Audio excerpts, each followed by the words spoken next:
ओम शांति। परमपिता परमात्मा की हम सभी संतान हैं, तो उसकी संतान होने के नाते हमारा भी कुछ फर्ज बनता है कि हम उस परमपिता परमात्मा अर्थात अपने पिता के लिए कुछ करें। करना क्या है? कुछ भी नहीं करना है। जैसे हम देखते हैं हमारे लौकिक माता पिता, इस शरीर के माता पिता कब खुश होते हैं? हमारे जो माता पिता हैं वो कब खुश होते हैं? वो खुश होते हैं जब हम उनका कहना मानते हैं और एक अच्छे बच्चे की तरह उनकी सेवा करते हैं, और जो जैसे वो कहते हैं हम वैसे ही करते चले, तब माता पिता खुश होते हैं। ऐसे ही हमारी जो आत्मा का पिता है वो भी हमारे से और कुछ नहीं चाहते, यही चाहते हैं कि बच्चे सिर्फ मुझे याद करो और मेरी सेवा करो। उनकी सेवा क्या है? उनकी सेवा यही है कि दुखी जो आत्माएं हैं उन आत्माओं को हम सुख दें, प्यार भरा उनको जो है मीठे बोल बोलें और उनको समय आने पर उनकी हेल्प करें। यही परमात्मा चाहते हैं। आज हम देखते हैं कि हर व्यक्ति व्यसनों में फंसा है, कोई किस में फंसा है। अगर हम उनको उन बुराइयों से छुड़ा देते हैं तो ये भी सबसे बड़ी सेवा है।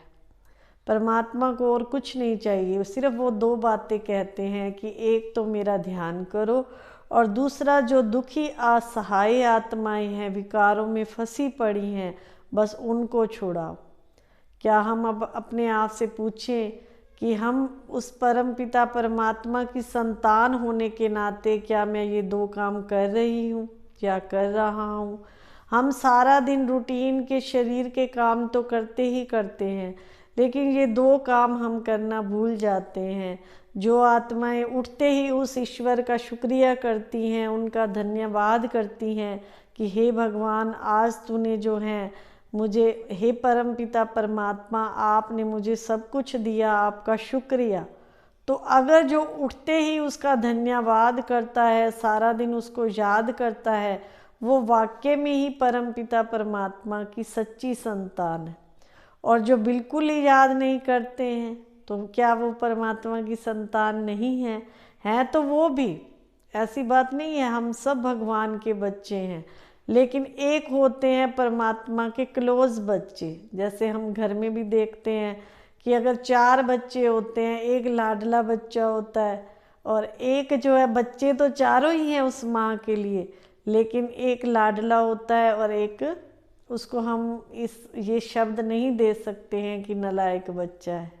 लायक बच्चे, हम परमपिता परमात्मा के लायक बच्चे बने, उसके लिए सिर्फ 2 काम करने हैं।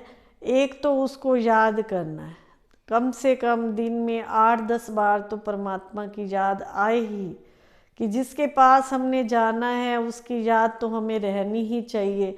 ऐसे तो नहीं है कि हम पूरी लाइफ जो है इसी दुनिया में रहेंगे, वापस तो अपने घर जाना ही है।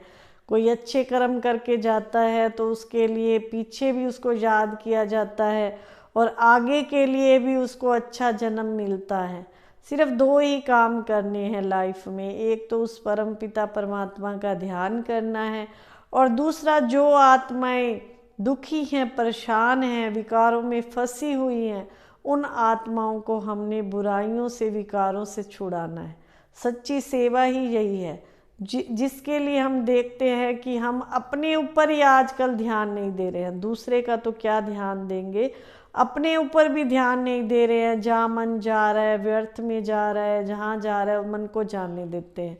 इसीलिए उस परमात्मा की याद हमें नहीं ठहरती है। सारा दिन कम से कम हम 5-6 घंटे तो व्यर्थ बातों में गवा देते हैं। तो सोचो, और 1 घंटा अगर हमने अच्छा पुरुषार्थ किया और 6 घंटे व्यर्थ बातों में गवा दिए, तो सोचो क्या हमने भाग्य बनाया? क्या हम उस परमात्मा की आज्ञा पर चले? सिर्फ यही ध्यान देना है कि अपने को व्यर्थ से बचा करके समर्थ में अपना जो है मन को लगाते चलो। यही सच्ची सेवा है और यही परम पिता परमात्मा के नज़दीक आने का यही आधार है। बस अपने मन को जो है अच्छी तरफ लगाते चले, व्यर्थ बातों में ना लगाएं। व्यर्थ में टाइम देंगे तो जैसे हम कंकर में जैसे खेल रहे हैं, और अगर हम स्वार्थ में ध्यान देंगे तो जैसे हंस क्या करता है, मोती ही चुगता है, वो कंकर पत्थर नहीं चुगता है। तो सदा हमको क्या करना है, दूसरों की अच्छाइयों को देखते हुए अपने मन को समर्थ बनाना है। जितना जितना हम दूसरों की अच्छाई देखेंगे तो मन समर्थ बनता जाएगा। और जो मन में बोझ है, जो हमको नींद नहीं आती है, खुशी नहीं मिलती है, तो उसका कारण ही यही है कि हमारे मन पर व्यर्थ का बोझ ज़्यादा है। जिसके पास व्यर्थ का बोझ होएगा उसी को ही होता है ना, उसको नींद आएगी, उसका मन उदास रहेगा। तो इसीलिए अपने अंदर इतनी समर्थ की कमाई जमा कर लो, इतनी कि आप जब भी जो चाहो आपको उस समय जो है प्राप्त हो जाए, उसी समय मिल जाए। तो ये सब होएगा समर्थ का खजाना जमा करने से। आइए अपने आप को व्यर्थ से बचाइए और समर्थ का खजाना जमा कीजिए, यही सच्ची सेवा है। ओम शांति।